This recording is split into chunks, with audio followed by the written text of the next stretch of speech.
श्री शिवाय नमस्तुभयम। दोस्तों, जैसा कि आप सभी लोग जानते हैं कि 21 जुलाई 2026 यानी मंगलवार को पड़ रही है आषाढ़ मास की गुप्त नवरात्रि दुर्गाष्टमी व्रत। और दोस्तों, यह वह तिथि है जो आषाढ़ मास में पड़ने वाली सबसे बड़ी तिथि है, क्योंकि यह मंगलवार के दिन पड़ रही है और इसका बहुत ही बड़ा और विशेष महत्व होता है।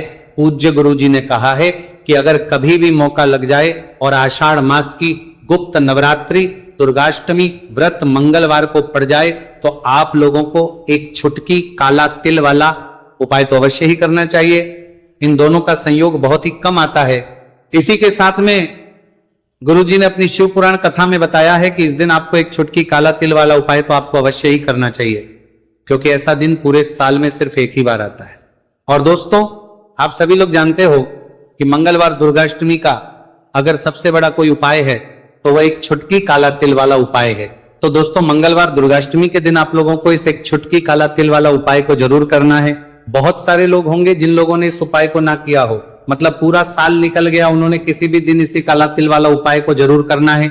छुटकी काला तिल वाला उपाय को ना किया हो, पर दोस्तों आपके पास एक आखिरी मौका बचा हुआ है, जो कि 21 जुलाई मंगलवार दुर्गाष्टमी के दिन है। इस दिन आप लोगों को इस वाले उपाय को जरूर कर लेना है। भले ही आपने पूरे महीने भर इस उपाय को ना किया हो, पर अगर आपने इस महीने के मंगलवार दुर्गाष्टमी के दिन अगर इस वाले उपाय को कर लिया तो आपको इस उपाय को करने का वह फल मिलेगा जिसकी आपने कभी कल्पना भी नहीं करी होगी। इसीलिए आप लोग इस वाले उपाय को एक बार जरूर कर लेना है, ताकि आप लोगों के हाथ से यह मौका ना जा सके और आपको इस उपाय को करने का फल मिल सके। दोस्तों, यह उपाय पंडित जी ने अपनी अभी की ही श्री शिव महापुराण की कथा में बताया है। उपाय को आज हम आपको बहुत अच्छे से समझाने वाले हैं। इस वीडियो को देखने के बाद इस उपाय को समझने के लिए आपको कोई और वीडियो को देखने की जरूरत नहीं पड़ेगी। तो चलिए दोस्तों, उपाय को शुरू करते हैं। देखिए, यह इस आषाढ़ मास के मंगलवार दुर्गाष्टमी के दिन यह इतना खास होता है, इतना महत्वपूर्ण होता है। देखा गया कभी कभी बड़े बड़े पूजा पाठ अनुष्ठान से जो मनोकामना पूर्ण नहीं होते, वह आषाढ़ मास की मंगलवार दुर्गाष्टमी के दिन एक छोटे से उपाय करने से ही आपकी मनोकामना पूर्ण हुए है। और बहुत सारे लोगों ने इस उपाय को किया भी है और उनको इस उपाय को करने का फल भी जरूर मिला है। अगर आप लोग भी इस उपाय को करना चाहते हैं तो आप इस उपाय को पहले अच्छे से समझ लेना, सुन लेना, उसके बाद करना। आपको इस उपाय का फल जरूर मिलेगा। और इस उपाय को कर लेने से आपके घर में चाहे किसी भी प्रकार की दुहक और समस्या क्यों ना चल रही हो, आपको उसका कारण भी नहीं पता है कि भाई यह समस्या किस कारण से चल रही, उसका कुछ भी कारण हो सकता है। जैसे पितृदोष हो सकता है या किसी भी तरह का मंगल दोष भी हो सकता है। तो इस दिन आप लोगों को यह वाला उपाय कर लेना है। यह एक ऐसा उपाय है जिस उपाय को अगर किसी विशेष दिन पर किया जाए तो भाई उस विशेष दिन का जो है वह तो हमें मिलता ही मिलता है, पर हमने उस दिन पर इस उपाय को किया है तो हमें उससे भी बड़ा फल मिलता है और फल बहुत जल्दी मिलता है, क्योंकि आप इस उपाय को बहुत ही बड़े और विशेष दिन पर रहे हो। तो चलिए अब उपाय के बारे में बात करते हैं, लेकिन उससे पहले आप लोगों को यह जानना आवश्यक है कि आखिर ये उपाय किस समय करना है, किसको करना है और कैसे करना है। तो चलिए हम आगे आपको वीडियो में एक एक करके बता देते हैं। लेकिन उससे पहले अगर आप लोग हमारे चैनल पर पहली बार आए हैं या फिर मेरी आवाज आज पहली बार सुन रहे हैं तो हमारे चैनल को सब्सक्राइब जरूर कर लेना और इस वीडियो को लाइक करके कमेंट बॉक्स में श्री शिवाय नमस्तुभयम ओम नमः शिवाय जरूर टाइप कर देना। तो दोस्तों, इस एक छुटकी काला तिल वाला उपाय को हमें इस मंगलवार दुर्गाष्टमी के दिन कैसे करना है, किसको करना है, किस समय करना है और कहां पर करना है, ये सारे सवालों के जवाब आपको इस वीडियो में मिल जाएंगे। और जो ये वीडियो देखेगा भाई, उसको एक छुटकी काला तिल वाला उपाय जरूर करना चाहिए, क्योंकि इस दिन काला तिल का भी बहुत ही बड़ा और विशेष महत्व होता है। और बात आ जाए एक छुटकी काला तिल वाला उपाय की, तो ये सोने पे सुहागा वाली बात हो जाती है और ये एक बहुत ही बड़ा उपाय हो जाता है इस मंगलवार दुर्गाष्टमी का। तो अब दोस्तों, इस एक छुटकी काला तिल वाला उपाय को आखिर करना किसको है, सबसे पहले हम लोग वो बात जान लेते हैं। तो देखो, घर की जो बड़ी माताएं बहनें होती हैं, उन माताओं बहनों में से कोई भी एक बड़ी माता बहन इस वाले उपाय को कर सकती है। और दोस्तों, अगर आप तो अपने घर में से सभी सदस्यों को भी इस उपाय को करवा सकते हैं। अगर किसी व्यक्ति की खुद की कोई मनोकामना है, खुद की कोई दुख और परेशानी है जो कि वह अपने लिए ही करना चाहता है इस वाले उपाय को, तो वह खुद अपने लिए भी कर सकता है। बाकी अगर कोई घर में से ऐसा है जो कि अपने पूरे घर परिवार की सुख और शांति के लिए ये वाला उपाय करना चाहता है, तो भाई वो भी कर सकता है, उसमें भी कोई दिक्कत वाली बात नहीं है। कहने का मतलब है कि इस उपाय को हर एक सदस्य भी कर सकता है और पूरे घर परिवार के सदस्य के लिए घर की बड़ी माताओं बहनों में से कोई एक माता बहन भी कर सकती है। माताएं बहनें अगर घर में उपस्थित ना हो या वो ये वाला उपाय ना कर पा रही हो, तो फिर घर का कोई बड़ा सदस्य भी इसे एक छुटकी काला तिल वाला उपाय को कर सकता है, चाहे फिर वो पुरुष ही क्यों ना हो, उसमें कोई भी दिक्कत वाली बात नहीं है। उसके बाद में दोस्तों जो अगला प्रश्न निकल आता है वो ये आता है इस उपाय को लेकर कि आखिर इस उपाय को हमें किस समय करना है, सुबह के समय करना है कि शाम के समय करना है। तो देखो, इस वाले उपाय को आप लोग सुबह के समय भी कर सकते हो और शाम के समय प्रदोष काल में भी कर सकते हो। अब अगर आप पूछो कि भाई सबसे उत्तम समय कौन सा रहेगा इस एक छुटकी काला तिल वाला उपाय को करने का, तो हम आपसे बस यही कहेंगे कि इस उपाय को आप सुबह के समय करेंगे तो ज्यादा बेहतर होगा। बाकी अगर प्रदोष काल शाम के समय भी करेंगे तो भी अच्छा होगा, उसमें कोई भी दिक्कत वाली बात नहीं है। तो अब दोस्तों जो अगली सबसे बड़ी और महत्वपूर्ण बात आती है वो ये आती है कि सुबह अगर हम उपाय को करेंगे तो हमें कितने बजे से लेकर कितने बजे तक के बीच में करना है, और शाम के समय प्रदोष काल में करेंगे तो हमें कितने बजे से लेकर कितने बजे के बीच में करना है। तो देखो, सुबह जितनी जल्दी हो सके आप उपाय को करने की कोशिश करना कि अगर किसी कारणवश लेट भी हो जाओ, थोड़ी देर भी हो जाए तो 10 या 11 बजे तक भी आप उपाय कर लेना, पर 12 बजे से ज्यादा देरी ना हो, ठीक है, इस बात का ध्यान रखना। उसके बाद में दोस्तों अगर शाम के समय प्रदोष काल की बात करें, प्रदोष काल का जो समय होता है वो शाम के 6 बजे से शुरू हो जाता है। मतलब शाम के 6 बजे से लेकर 7 बजे के बीच का जो समय होता है, ये समय प्रदोष काल का समय होता है। तो आप उपाय को 7 या 8 बजे के बीच में भी कर सकते हो।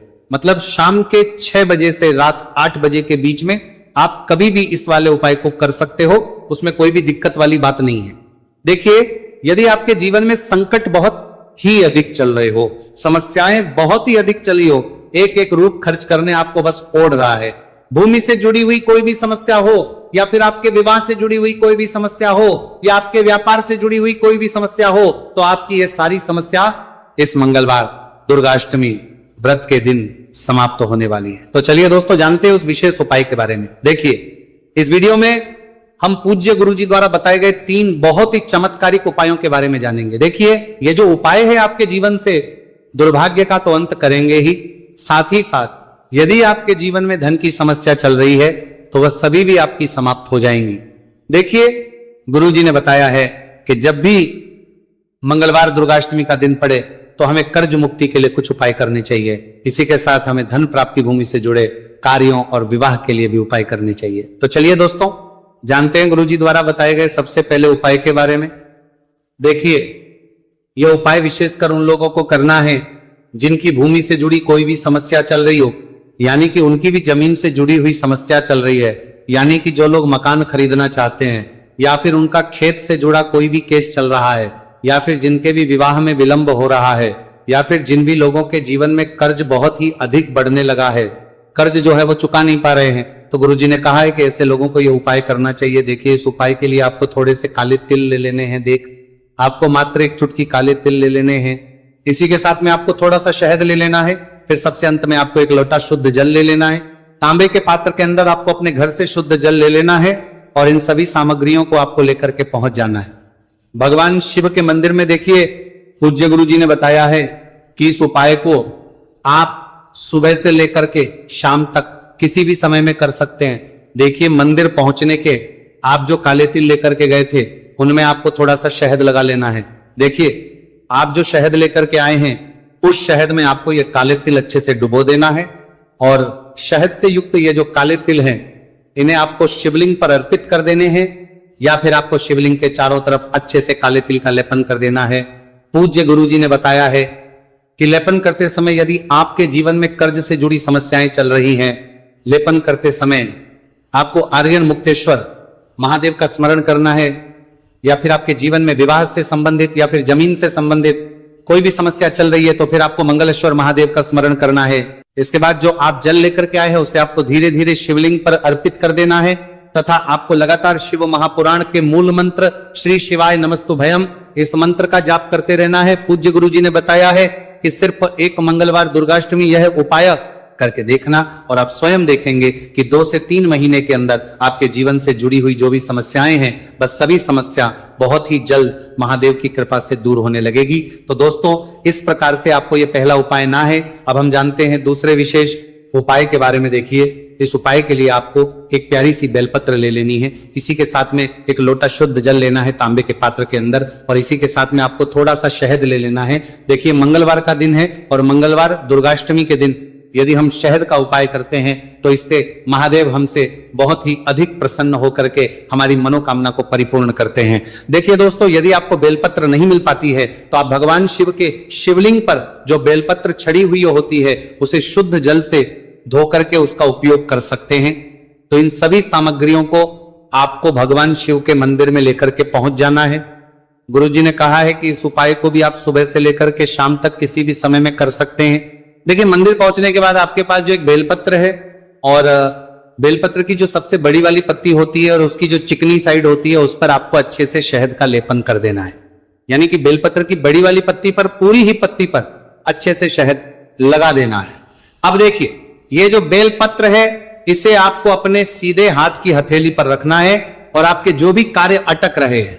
देखिए बहुत से लोग ऐसे होते हैं जो अपने नौकरी को प्राप्त करने के लिए सालों से तैयारी करते हैं लेकिन उनको नौकरी नहीं प्राप्त होते पाती है। बहुत से ऐसे लोग होते हैं जो बहुत ही मेहनत करते हैं, धन भक्ति के लिए बहुत अधिक प्रयास करते हैं लेकिन फिर भी उनको धन प्राप्त नहीं हो पाता है। तो गुरुजी ने बताया है कि जब भी आपको अपने कार्यों में सफलता ना मिले तो फिर आपको मंगलवार के दिन इस उपाय को अवश्य करना चाहिए। देखिए अब आपको जिस भी कार्य में सफलता प्राप्ति करनी है उस कार्य को सफल बनाने के लिए आपको महादेव से प्रार्थना कर लेनी है और फिर ये जो एक बेलपत्र है इसे आपको भगवान शिव के शिवलिंग पर अर्पित कर देनी है। देखिए बेलपत्र की चिकनी साइड जिस पर आपने शहद लगाए हैं वह शिवलिंग से स्पर्श रहेगी और इसकी जो डंडी है वो आपको जलाधारी की ओर रखनी है। इस प्रकार से आपको यह बेलपत्र अर्पित कर देनी है। अब देखिए आप जो एक लोटा जल लेकर के आए हैं उसे आपको भगवान शिव के शिवलिंग पर धीरे धीरे अर्पित कर देना है। श्री शिवाय नमस्तुभयम इस मंत्र का जाप करते हुए देखिए जैसे ही यह जल शिवलिंग से होकर के जलाधारी की ओर बह करके आएगा तो इसे आपको थोड़ा सा अपने सीधे हाथ की हथेली में झेल लेना है। इस जल को आपको अपनी दोनों आंखों पर लगा लेना है और इस जल का थोड़ा सा छिड़काव आपको अपने शरीर पर कर लेना है। पूज्य गुरुजी ने बताया है कि जब भी हम मंगलवार के दिन शहद वाली बेलपत्र शिवलिंग पर अर्पित करते हैं तो इससे हमें महादेव हर कार्य में सफलता प्राप्त करवाते हैं। यदि हमें अपनी मेहनत करने के बावजूद भी पर्याप्त मात्रा में सफलता नहीं मिल पा रही है तो गुरुजी ने कहा है कि आपको मंगलवार दुर्गाष्टमी के दिन यह चमत्कारिक उपाय अवश्य ही कर लेना है। अब दोस्तों हम जान लेते हैं गुरुजी द्वारा बताए गए तीसरे विशेष उपाय के बारे में। देखिए इस उपाय के लिए भी आपको मात्र 1 लोटा शुद्ध जल ले लेना है तांबे के पात्र के अंदर। फिर इसी के साथ में आपको एक प्यारी सी बेलपत्र ले लेनी है। बेलपत्र आपको ध्यान रखना है कि कैसे भी कटी हुई खंडित नहीं होनी चाहिए।